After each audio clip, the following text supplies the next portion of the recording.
Hi everyone. So in this video we will be dealing with the final questions of structuralism. So far we have discussed about different questions of structuralism that were asked from December 2018 to December 2021 and June 2022 cycles merged examination. So in this video we will be dealing with the last 4 questions that were asked from structuralism.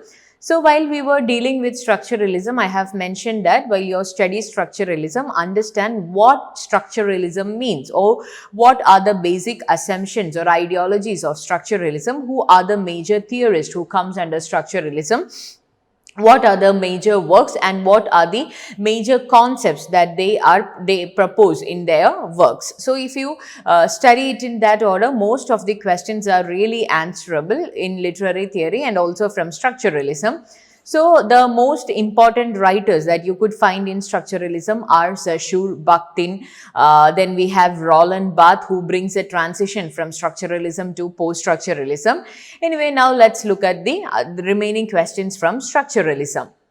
Which of the following observations are true about Roland Barthes' contributions to literary theory? So, we have discussed a few questions from Roland Barthes. So, Roland Barthes is really important from a net point of view because, as I said earlier, he brings a transition from structuralism to post-structuralism. If you look at the early works of Roland Barthes, you could find his affinity towards existentialism or his response towards existentialism, then how he brings about structuralism and how he move on from structuralism to post-structuralism. So, is actually a really important personality, and in this question you are asked to identify the correct observations made by Roland Barthes. And if you want to answer this question, at first you have to understand what are the basic assumptions of Roland Barthes, or what are the ideologies put forward by, or what are the studies of Roland Barthes. So let's look at the choices. He rejected the model for structural analysis of narratives. He perceived meaning as an effect of various interconnections among linguistic codes. He identified the various codes found in the process of structuration. He played a significant role in the development of semiology. He questioned the concept of literary criticism as an act of uncovering some hidden truth intended by the author. So these are the 5 options given to us, and we have to identify the true observations of Roland Barthes. So let's look at Roland Barthes before we move back to the statements. So Roland Barthes was a French literary theorist and a semiotician. He was a French literary theorist and a semiotician, and his work engaged in the analysis of a variety of science systems, mainly derived from Western popular culture. His focus of attention or his area of concern was Western popular culture and also mythology and language. He seeks to describe a system of analysis based upon functional units where the narrative structure is viewed as a reflective of linguistic structure, but identifies 3 main levels of description for a narrative, that is function, action and narration. So here you can find that Roland Barthes, he uses deductive methods. Okay, he uses deductive methods where he begins with a theory. So that is how Roland Barthes made his work. He uses the deductive method where he begins with a theory, and then he then he applies it to the cultural text. Okay, then he applies it to any of the Western popular culture, and then he demonstrates the relevance of this theory. So that is the deductive method, from general to particular. So he begins with a theory, then applies it to a cultural text, and then shows the relevance of this particular theory.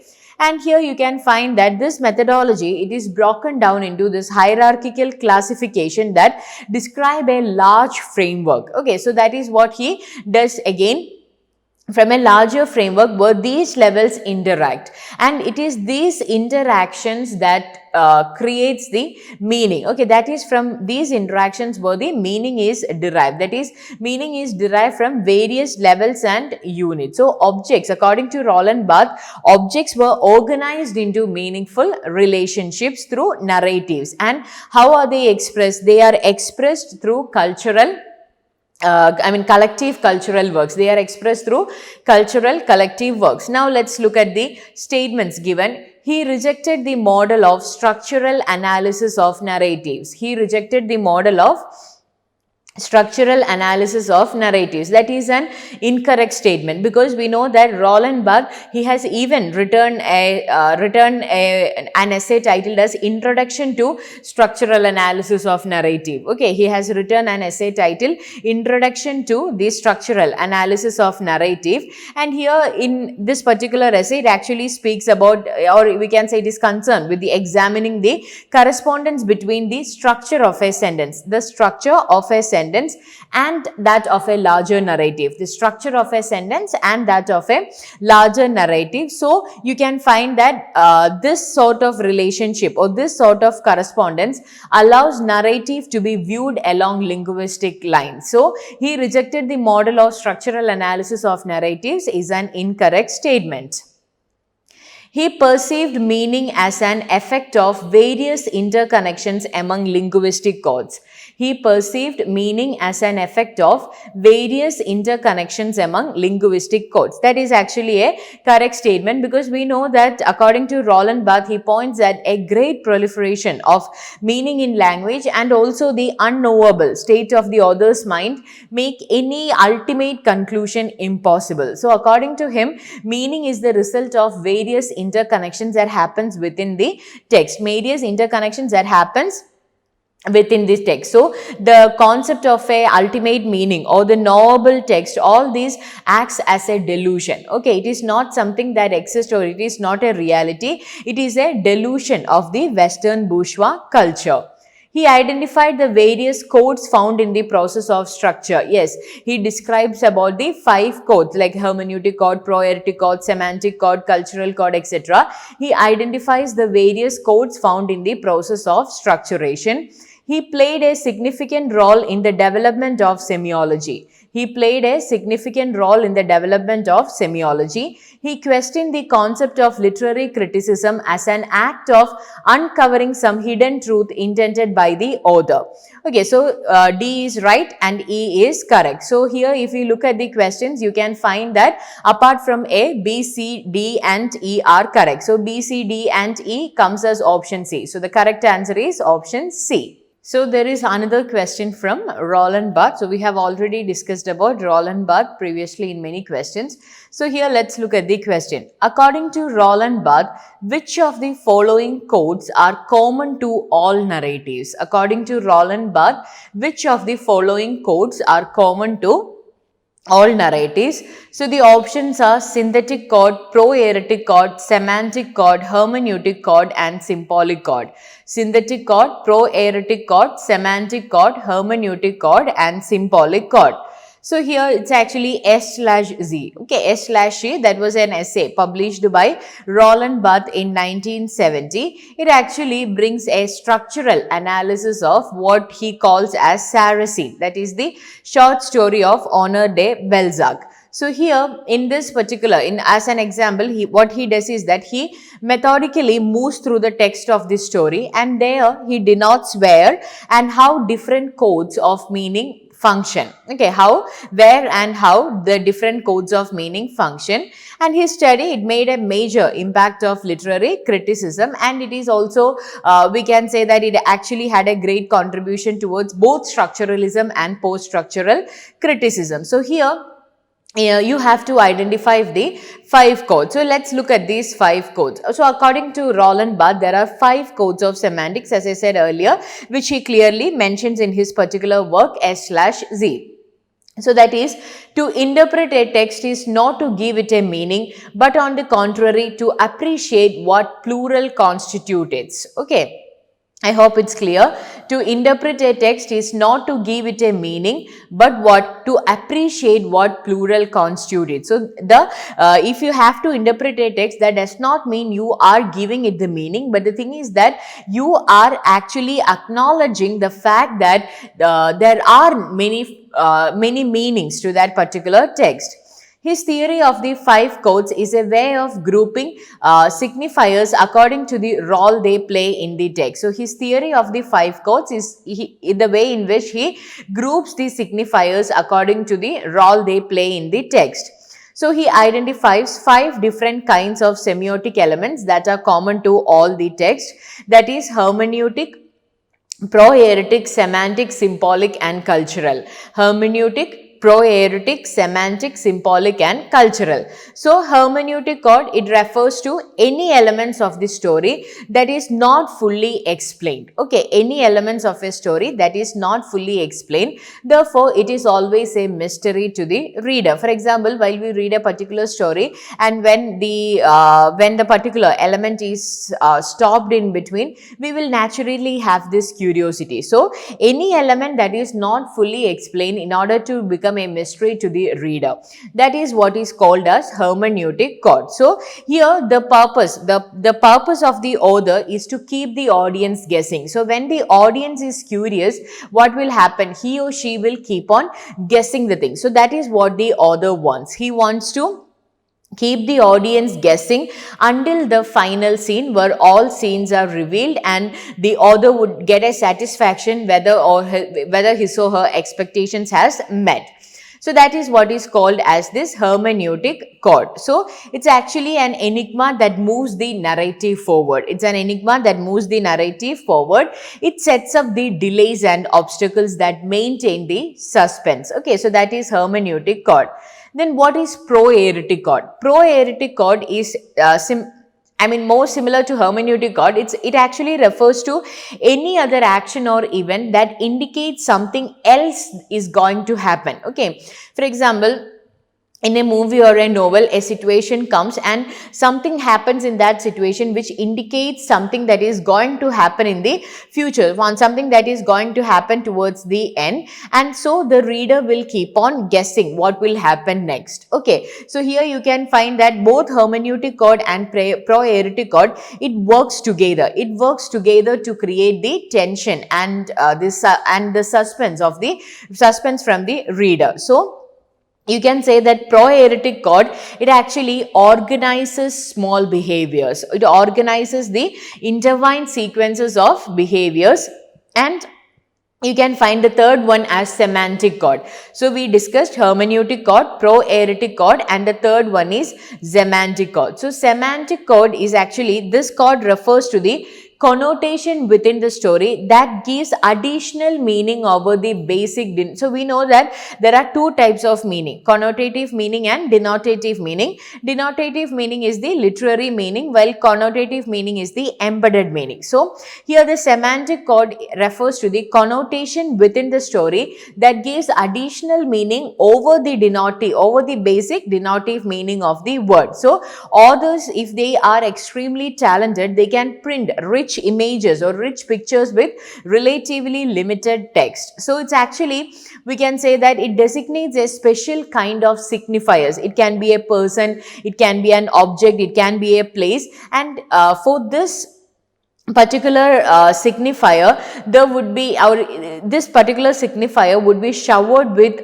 several unstable meanings. Okay, unstable meanings, and that enable the development of a theme throughout the story. So that is what is called as the semantic code. Then the next one is the symbolic codes. Symbolic codes are, so we discussed about semantic codes. When these semantic codes are organized, or these semantic meanings are organized into broader and deeper sense of meaning, that is the deeper side of semantic code, that is the symbolic code. So it is done in the use of antithesis, so where new meanings arise out of this opposing and conflicting ideas.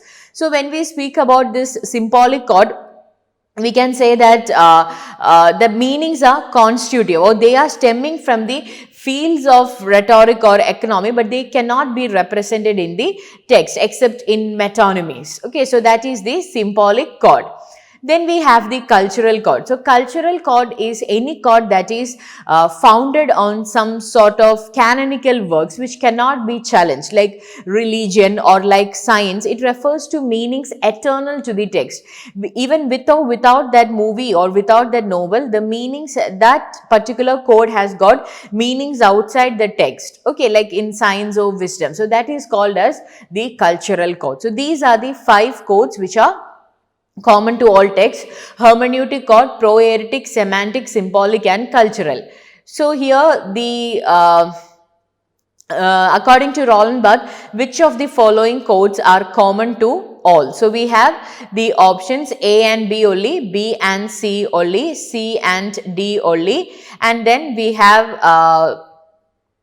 A and B only, B and C only, A, B and C only, B, C and D only. So the correct answer is, apart from synthetic chord, there are all other chords: proartic chord, hermeneutic chord, semantic chord, symbolic chord. It's not synthetic chord, it is the cultural chord. So B, C, D and E. B, C, D and E comes as option D. Okay, B, C, D and E comes as option D. So the correct answer is option D.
So now let's move on to the next question. Which of the following is not a kind of sign as suggested by Charles Sanders Peirce? Which of the following is not a kind of sign as suggested by C.S. Peirce?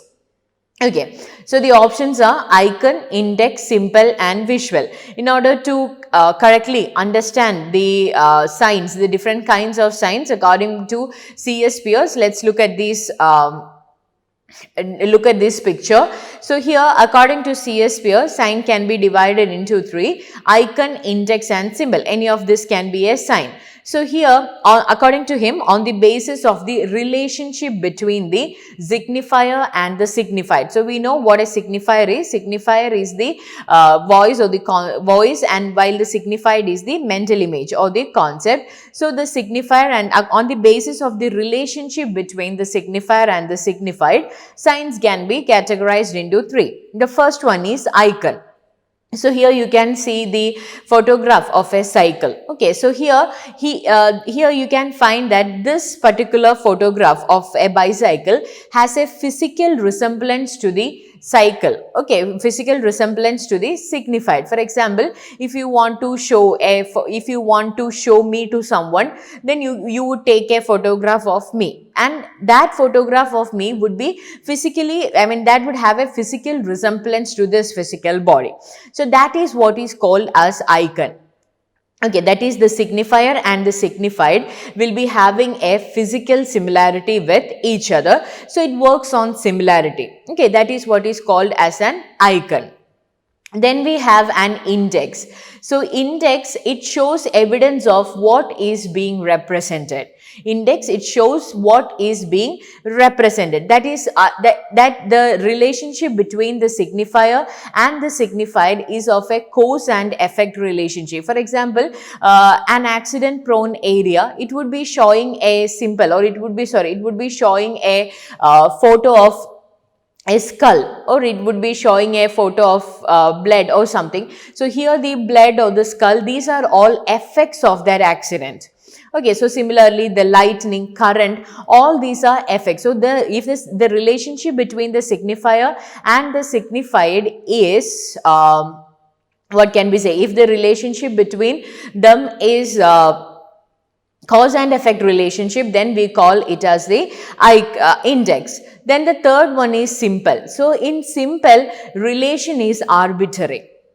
Relation is arbitrary and it is established by a social or cultural convention. For example, here in these traffic lights, we know red represents stop, yellow represents wait, and green represents go. But here this is not necessary that this is the case of everywhere, because there are other meanings for red, and there would be a place where this meaning does not exist. There would be, for example, if you go for a tribal thing, there wouldn't be any, and if you place this traffic lights over there, it wouldn't be having any meaning. So that is what is called symbol. The relationship is arbitrary and it is created by social cultural convention. So icon, index and symbol, this typology, we have to say that this is actually one of the best classifications of C.S. Peirce on the basis of the relationship between the signifier and signified. So it classifies every sign according to the category of the sign's way of denoting its objects, of the sign's way of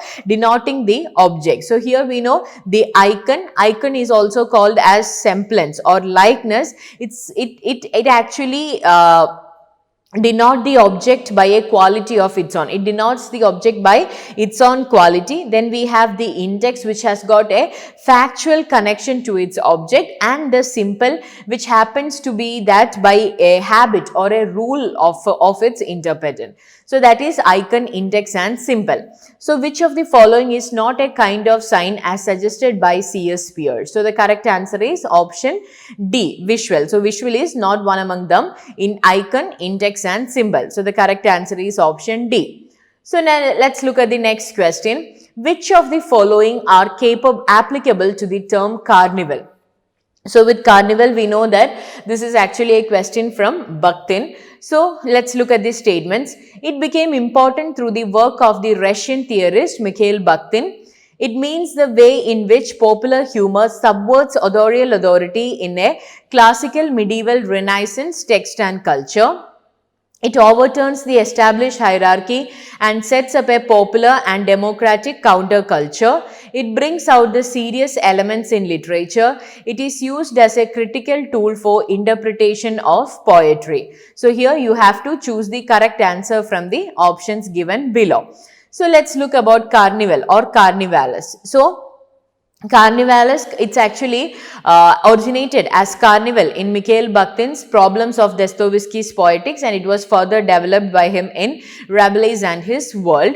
So carnival, it's actually not a performance, or it does not differentiate the spectator from the performer. So a carnival sense is deeply rooted in human psyche, and it is human psyche on both the collective level and the individual level. So it is something that exist within the human psyche, exist in the human psyche within me and within us. So that is what is called as a carnival. So in carnival, there is no differentiations.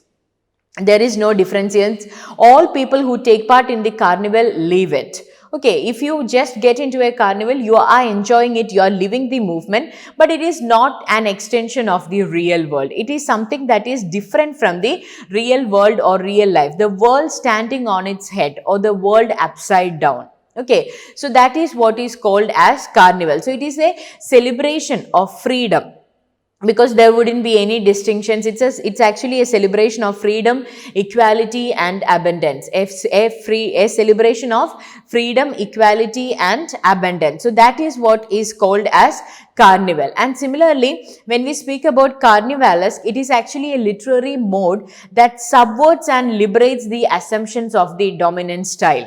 Okay, so let's look the carnivalistic sense of the world. Free and familiar interaction between people. Okay, in a carnival, we can find the people interacting freely. So, in a carnival, normally separated people by the caste or class, by their status, the normally separated people, they can interact and freely express themselves to one another. There is no differences among people in a carnival. So, carnival often bring the unlikeliest of people together. It often brings the unlikeliest of people together. That is, the people who are ordinarily separated by impenetrable socio-hierarchical boundaries. So, the suspension of this distance between the people, it encourages free interaction and also free individual expression. Then the second feature is the eccentric behavior. Okay, so eccentric behavior, that is behavior that was otherwise unacceptable, is legitimate in a carnival. Okay, you can laugh at anyone, you can sing loudly, you can dance, everything. So the hidden nature of the human sides are revealed in a carnival. So with the dissolution of this, as we said in the first point, there are no hierarchical differentiation. So when these hierarchical relationships are dissolved, ordinarily acceptable behavior becomes acceptable. Ordinarily unacceptable behavior becomes acceptable, and it can be behavior or a gesture or a discourse that are normally considered to be eccentric or that are normally considered to be inappropriate are encouraged in a carnival. So here you can find that, and ultimately what happens with it, the hidden side of a human nature is revealed. Then the next one is carnivalistic misalliances. Carnivalistic misalliances, that is, as we said, there is a free and familiar interaction between people. So this free and familiar interaction or attitude of the carnival, it enables everything which is normally separated to connected. Okay, outside the carnival, these things will always remain separated, are always separated, but here they seems to be connected. For example, there would be a connection with the sacred and the profane, the new and the old, the high and the low, etc. So the familiar and the free format of this carnival, it allows all the, all the dualistic separations of the hierarchical worldview, to unite in one, to reunite in a living relationship with one another. So here you could find the mixing up of hell and heaven, the mixing up of sacred and profane, high and low, the great and the small, the clever and the stupid, etc. So that is carnivalistic misalliances. Then sacrilegious, that is the according to Bakhtin, the carnival for Bakhtin, it is a site of ungodliness. You don't know what is right or what is wrong in a carnival. So it's a site of ungodliness, of blasphemy, profanity, and of parodies on things that are sacred. So in carnival, the strict rules of piety or respect for officially notions of sacred, they are stripped of their power. So everything like blasphemy or down to earth celebration rather than the condemnation of this earthly or body based thing. So these are the carnivalistic sense of the world where everything is upside down compared to the normal. So when can be a carnival comes to a literary work? When there is a reversal of hierarchy, when there is chaos, when there is eccentric behavior filled with chaos and humor and a non-linear pattern of narration. So let's look at the options. It became important through the work of Russian theorist Bakhtin. That's a right statement. It means the way in which popular humor subverts official authority in classical, medieval, Renaissance text and culture. That's also a correct statement. It overturns the established hierarchy and sets up a popular and democratic counterculture. That's also a correct statement. It brings out the serious elements in literature. No, that's an incorrect statement. It brings out the zero comic elements in literature. It's a complete chaos. It is used as a critical tool for interpretation of poetry. No, it's normally used in prose. So, A, B and C are the correct option. A, B and C comes as option A. So, the correct answer is option A. So, now let's move on to the next question. According to GERARD, GENETTE, which of the following are types of narrators? According to GERARD, GENETTE, which of the following are types of narrators?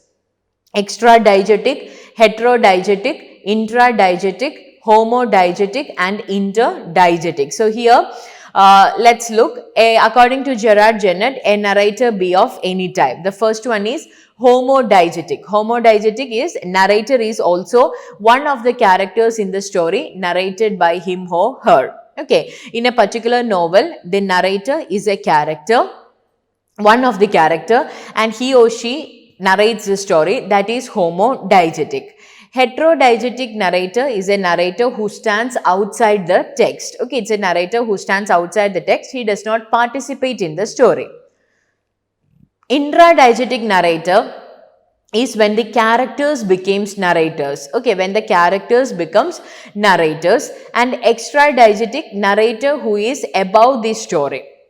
And autodiegetic, a narrator narrates his or her own story, that is in an autobiography. So, according to GERARD, GENETTE, these are the different types of narrators. So, here according to GERARD, GENETTE, which of the following are types of narrators? So, we have intradiegetic, we have extradiegetic, we have heterodiegetic, we have homodiegetic, and what is not here? A, B, C and A, B, C. Interdiegetic is not something given by GERARD, GENETTE. Okay, interdiegetic is not something given by him. The thing is not interdiegetic. Intradiegetic is there, and the next one is autodiegetic. Okay, the next one is autodiegetic. So the correct answer is A, B and C. So there are three options for this question because of the error. A, B and C. A, B and C in the sense A, B, C and D. A, B, C and D. There is no interdiegetic, it is autodiegetic text. Okay, so these are the questions from structuralism. So with these different videos, we have discussed the questions that were asked from structuralism from December 2018 to December 2021, June 2022 cycles merged examination. There were almost 17 to 18 questions that were asked from literary structuralism, and we know that most of the questions were from Ferdinand de Saussure, then Roland Barthes, Bakhtin. So these are the three major writers, but there were also other writers like GERARD, GENETTE, Alan Tate, etc. You have to study each writer in detail in order to answer this question. So that's all about this video. Thank you.